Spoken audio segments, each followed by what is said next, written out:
میں سب سے بڑا مجرم وہ ہوتا ہے جو نفرتیں پھیلاتا ہے. یاد رکھیں, سمجھ آ رہی کہ نہیں؟ نفرتیں پھیلاتا ہے وہ سب سے بڑا مجرم ہے, اور شیطان بھی اسی سے خوش ہوتا ہے جو نفرتیں پھیلائے.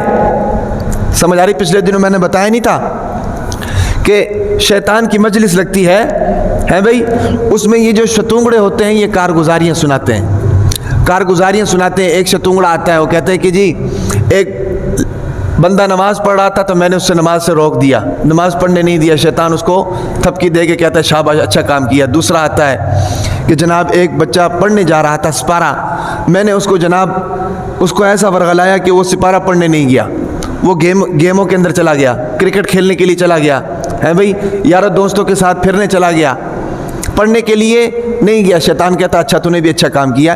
ایک شتونگڑ آتا ہے, وہ کہتے ہیں کہ دو میاں بیوی آپس میں ہنسی خوشی کے ساتھ رہ رہے تھے, میں نے ان کے درمیان جناب ایسی تیری لگائی کہ ان کا آپس میں اختلاف پیدا ہوا اور اس اختلاف کی بنیاد پر طلاق ہو گئی, دونوں کی جدائی ہو گئی.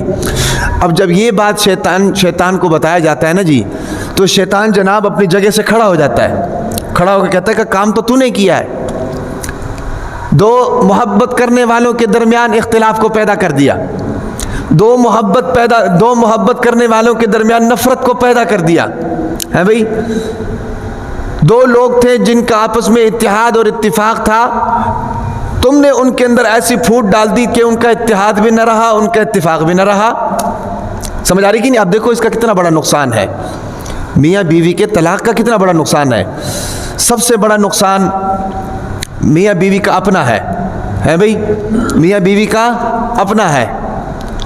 اور خصوصاً آج کل کے معاشرے میں, آج کل کے فتنے کے دور میں, جہاں بے حیائی عروج پر ہے, فحاشی عروج پر ہے, عریانی عروج پر ہے بھائی, ایسے دور میں اگر ایک آدمی اپنی بیوی کو طلاق دے دے, دونوں کے اندر جدائی ہو جائے, تو لازمی بات ہے پھر گناہ میں پڑنے کے تو اندیشے موجود ہیں, گناہ میں پڑنے کے تو اندیشے موجود ہیں.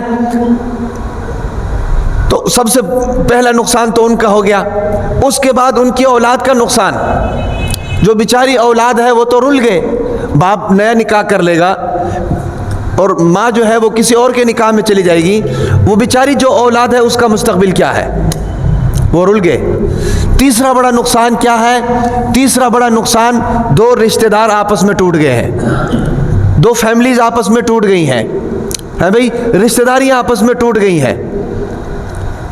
یہ تیسرا بڑا نقصان ہے.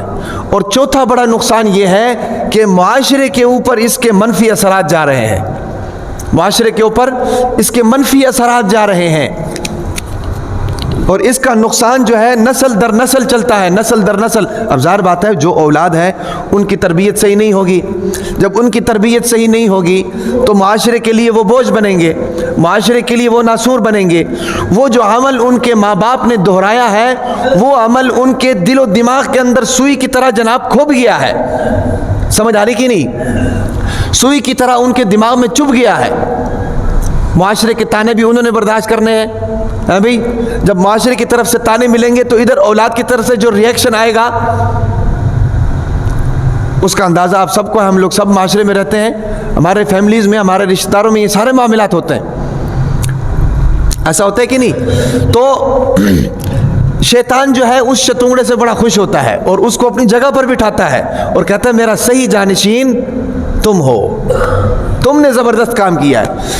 تو میرا کہنے کا مطلب یہ ہے کہ یہ جو نفرتیں ڈالتے ہیں نا آپس میں, معاشرے کے سب سے بڑے مجرم یہ لوگ ہیں.